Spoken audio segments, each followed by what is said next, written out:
Hello dear students, now let's start with your next chapter, that is Unit 2, Evolution of Management of Thought. As you know that management is a very old concept, like it is as old as a human civilization you can say. ये जो concept है management का, जो different theories आई हैं, ये कब start हुआ था? जब industrial revolution आया था. उसके बाद से इसको एज अ सेपरेट डिसिप्लिन की रिकॉग्निशन मिलनी स्टार्ट हो गई थी. तो अब हम नेक्स्ट इसमें क्या पढ़ेंगे, डिफरेंट अप्रोचेस पढ़ेंगे. जो डिफरेंट मैनेजमेंट की अप्रोचेस है, सबसे पहले कौन सी क्लासिकल अप्रोच है. क्लासिकल अप्रोचेस में आगे फर्दर 3 सेपरेट स्कूल्स है. वो कौन से हैं? Scientific management, administrative theory, bureaucratic management. जो साइंटिफिक मैनेजमेंट है वो किसने दिए? F.W. टेलर ने, as he is also known as a father of scientific management. Start F.W. Taylor से हुआ था. नेक्स्ट आती है हमारी एडमिनिस्ट्रेटिव, ये किसने? हेनरी फ्योल ने. नेक्स्ट हमारी उसके बाद कौन सी है? ब्यूरोक्रेटिक, ये किसने दिया? मैक्स वेबर ने. तो जो हमारी नेक्स्ट जो फर्स्ट अप्रोच है साइंटिफिक मैनेजमेंट की, जो F.W. टेलर ने दी है, तो बेसिकली इस अप्रोच में उसने एम्फसाइज क्या किया कि जो सारे वर्क या मेथड्स होते हैं डिफरेंट, जैसे हम कह सकते हैं टाइम एंड मोशन स्टडी की है F.W. टेलर ने, ताकि वो वर्कर्स की एफिशिएंसी इम्प्रूव कर सके. और वो जो theory become popular in after 1900 year जो हमारा था. F.W. Taylor was known as the father of scientific management. और जो भी उन्होंने एक्सपेरिमेंट्स किए हैं वो मिडवेल स्टील कंपनी में किए हैं. तो रिगार्डिंग सोल्डरिंग क्या होती है कि एक प्रोसेस होता है जहाँ पे हम मेटल को वो करते हैं, मेल्ट करते हैं और उसके बाद उसमें फिलर्स डाल के उसको फिर से ज्वाइन करते हैं. तो वहाँ पे क्या था, प्रॉब्लम आ रही थी, जो वर्कर्स थे वो सही से काम नहीं कर पा रहे थे. तो वहाँ पे F.W. टेलर ने ये साइंटिफिक मैनेजमेंट थ्योरी का एक्सपेरिमेंट किया. उसने बताया कि किस वे में हम किस मोशन में काम करेंगे, कैसे उस चीज़ों को उठाएंगे ताकि एफिशिएंसी और प्रोडक्टिविटी इंक्रीज हो. तो जो साइंटिफिक मैनेजमेंट थे वो डिफरेंट स्टेप्स में उसने कॉन्स्टिट्यूट की है. वो सबसे पहले कौन से स्टेप 1 क्या है? Develop science for each element of the job, कि जो भी जॉब है उसके लिए स्पेसिफिकली उसने एक एलिमेंट्स बनाए हुए हैं कि कैसे काम करना है. फिर आता है उसके बाद scientifically select the employees and then train them. फिर एम्प्लॉयज़ को सिलेक्ट करना और उनको ट्रेन करना. फिर उसके बाद थर्ड स्टेप में क्या है? सुपरवाइजर है और एम्प्लॉयज़ को देखना कि वो सही से कर रहे हैं कि नहीं कर रहे हैं. फिर अगर वो फोर्थ स्टेप में क्या है कि अगर वो सही से कर रहे हैं तो ठीक है, उनको एज ए कंटिन्यू करना एज इट इज़. अदरवाइज अगर कोई प्रॉब्लम है तो उसमें चेंजेस करना. बट इसमें भी कुछ लिमिटेशंस थी जो साइंटिफिक मैनेजमेंट में. वो कौन कौन सी लिमिटेशन थी कि ये जो साइंटिफिक मैनेजमेंट है सिर्फ ऑपरेशन लेवल पे फोकस करता है, कि जो वर्कर्स होते हैं उन पे ही, जो मिडल लेवल या स्ट्रेटेजिकल लेवल होता है उसके ऊपर कोई फोकस नहीं है. और जो भी लोग मोटिवेट होते हैं वो सिर्फ मटीरियलिस्टिक चीज़ों या मटीरियल गेन्स, मतलब कि मनी के रिगार्डिंग ही वो मोटिवेट होते हैं. और थर्ड पे क्या क्या, कोई भी ह्यूमन डिज़ायर फॉर जॉब, मतलब कि कोई जॉब सेटिस्फेक्शन का वो चीज़ है जो उसमें इग्नोर की गई है कि हाँ अगर बंदा वो उसमें से जॉब में से सेटिस्फाइड है कि नहीं है. तो नेक्स्ट हमारी आती है एडमिनिस्ट्रेटिव थ्योरी. जो एडमिनिस्ट्रेटिव थ्योरी है, it focused on the principle that could be used by manager to coordinate internal activities of the organization. और different activities कौन सी होती है? जैसे ऑर्गेनाइज करना, प्लान करना, कमांड करना, कोऑर्डिनेट करना, कंट्रोल करना. ठीक है, ये सारे प्रिंसिपल्स एडमिनिस्ट्रेटिव थ्योरी में यूज किया है. किसने किया? Henry Fayol. हेनरी फ्योल ने क्या कहा है कि बेसिकली जो चीज़ें होती है वो प्रॉपर प्लानिंग से डिफरेंट एक्टिविटीज़ हम कंडक्ट करते हैं तो उससे सही होती है. उसने ये भी कहा है कि जो business operation of organization could be divided into 6 activities. जो हमारी डिफरेंट एक्टिविटीज़ होती हैं, हम अपने बिजनेस को उसमें अगर अच्छे से डिवाइड करें और वो प्रॉपरली हम वर्क वैसे करें तो ज़्यादा एफिशिएंसी आती है. सबसे पहले कौन सा है 6 एक्टिविटीज़ में? टेक्निकल में क्या आता है? जो हमारी इंजीनियरिंग एंड प्रोडक्टिविटी। फिर कमर्शियल में हमारी जैसे सेल्स और प्रोक्यूरमेंट होती है। फाइनेंशियल में कैपिटल कहाँ से लेना है, मैनेज कैसे करना है अपने कैपिटल को। सिक्योरिटी में होती है protecting the people and assets, मतलब कि जो भी हमारे ह्यूमन रिसोर्स हमारे पास काम कर रहे हैं उनकी भी सेफ्टी, प्लस उनको भी जॉब सिक्योरिटी देना, प्लस उनके जो हमने अपने हमारे पास एसेट्स हैं उनको भी सिक्योर करके रखना। फिर आती है हमारे अकाउंटिंग में कॉस्ट अकाउंटिंग, रिपोर्टिंग वगैरह होती है, ये सारी चीज़ें इसमें आएंगी। मैनेजमेंट में मैनेजरियल चीज़ में क्या आएगा, जो भी हमारी organizing, planning, coordinating and commanding वगैरह होता है, वो सारी चीज़ें।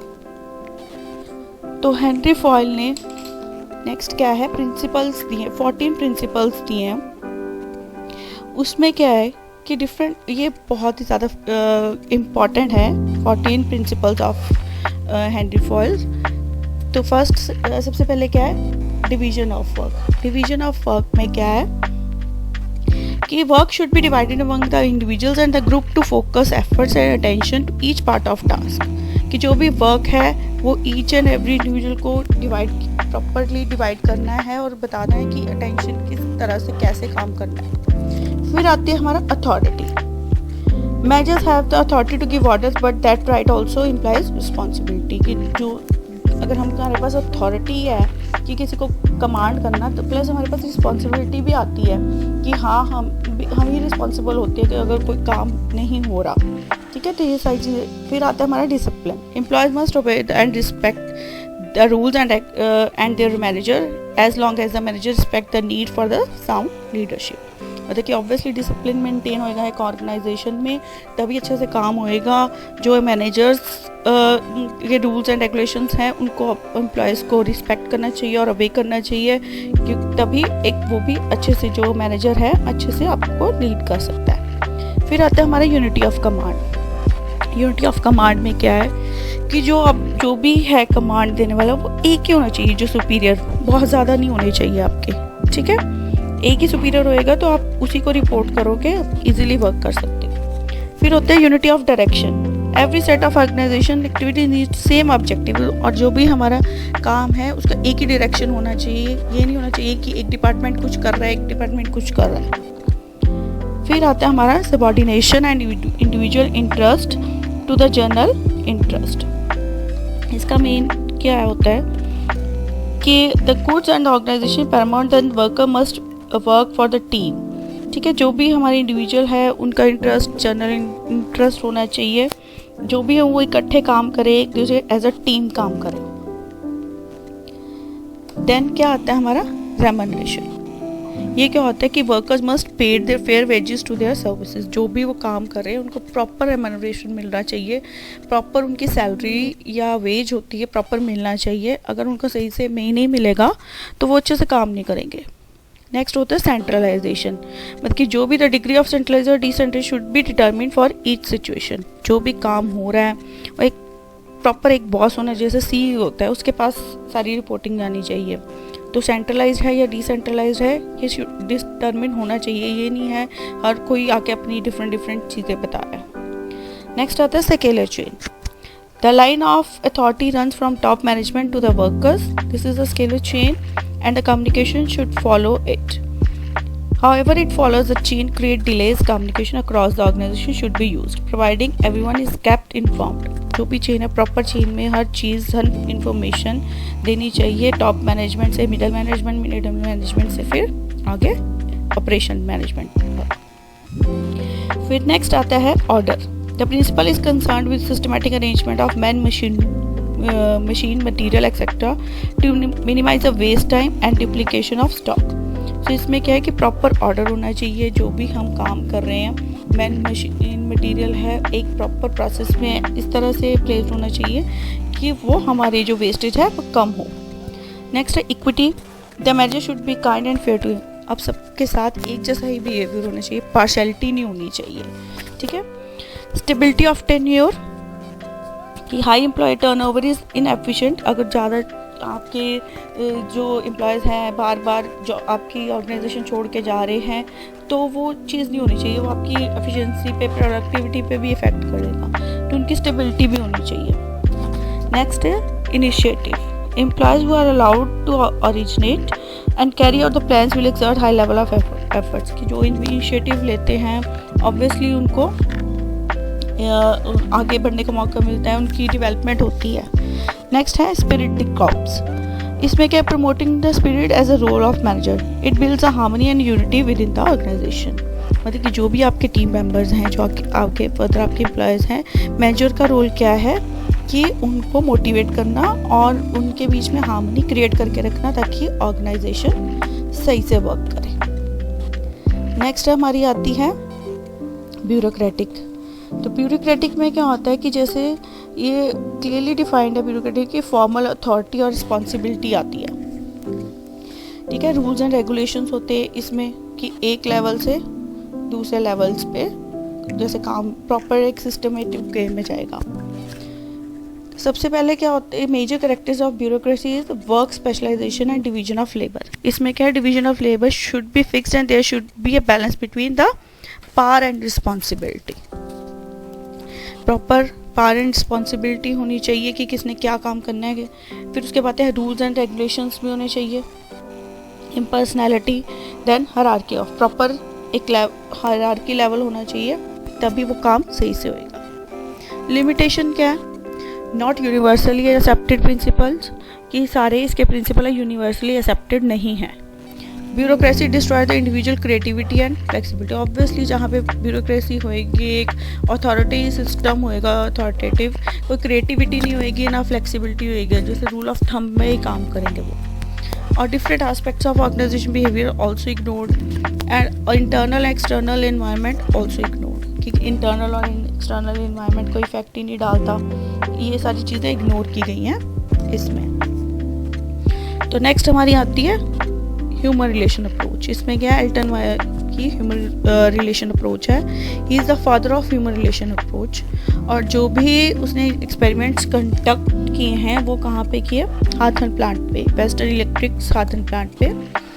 तो सबसे पहले उसने एक्सपेरिमेंट क्या किया है, 4 स्टेजेस में कंडक्ट किया है, 4 फेजेस में। सबसे पहले कौन सा है, इल्यूमिनेशन एक्सपेरिमेंट।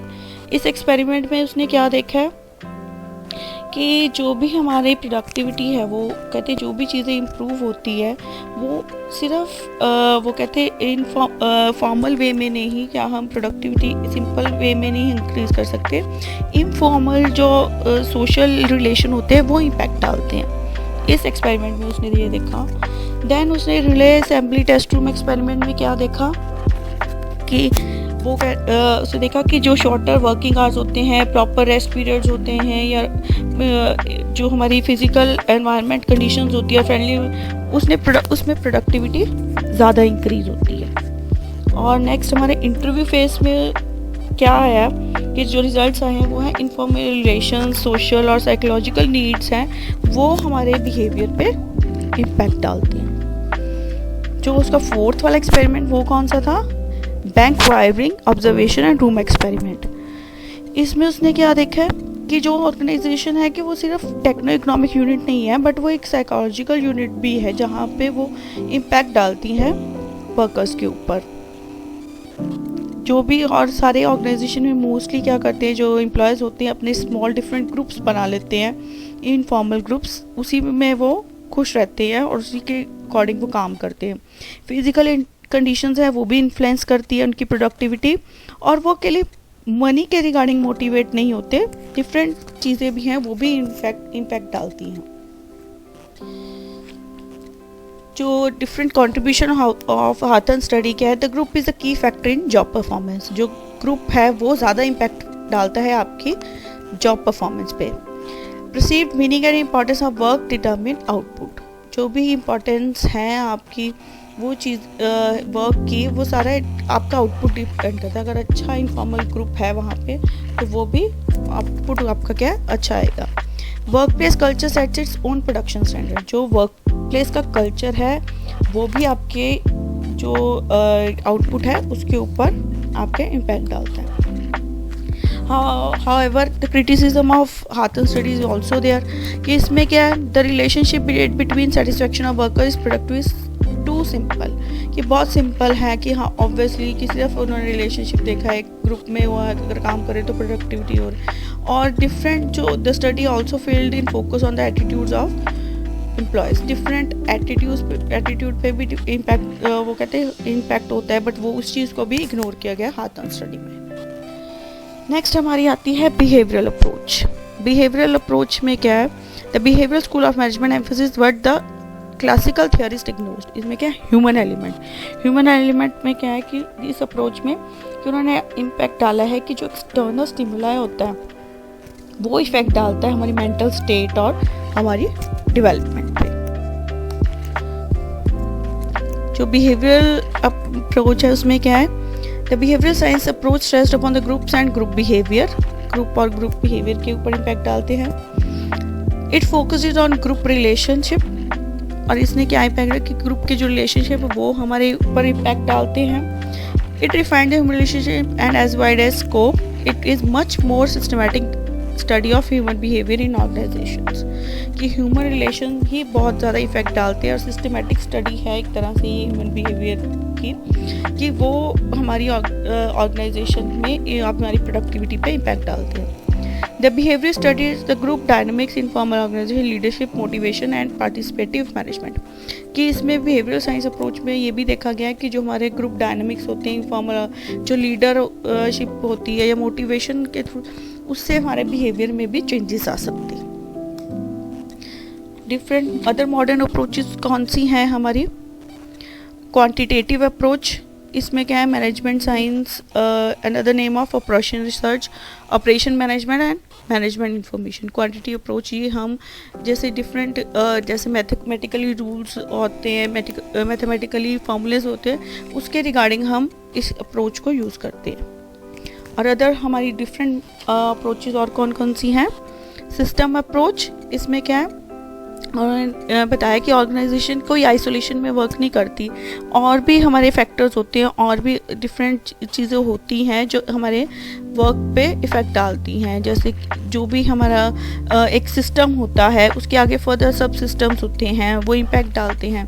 जैसे उसमें एक ओपन सिस्टम भी होगा, क्लोज सिस्टम भी होगा। ओपन सिस्टम में क्या होएगा कि जो डिफरेंट एक दूसरे के साथ सिस्टम्स के साथ इंटर रिलेटेड होएगा या इंटरडिपेंडेंट होएगा, बट क्लोज सिस्टम में क्या होएगा, वो अपने ही within their organisation they work, और उनका बाहर के साथ कोई इंटरडिपेंडेंस या कोई इंटर रिलेशन नहीं होगा। नेक्स्ट हमारी आती है कंटीजेंसी। कंटीजेंसी में क्या होता है, इस अप्रोच में क्या कहा है कि कोई ऐसी प्रॉपर प्रिंसिपल मैनेजमेंट के प्रिंसिपल नहीं है जो यूनिवर्सली एप्लीकेबल हों सब जगह पे, एज मतलब कि सब ऑर्गेनाइजेशन डिफरेंट होती है, सबके इंडिविजुअली उन पे उनकी सिचुएशंस डिफरेंट होती है और उनको डिफरेंट मैनेजमेंट रूल्स चाहिए वर्क करने के लिए।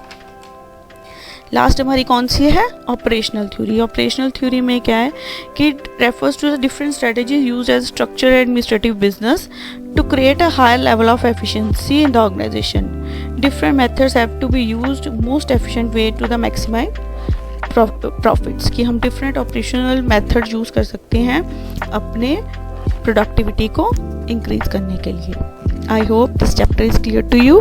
Thank you.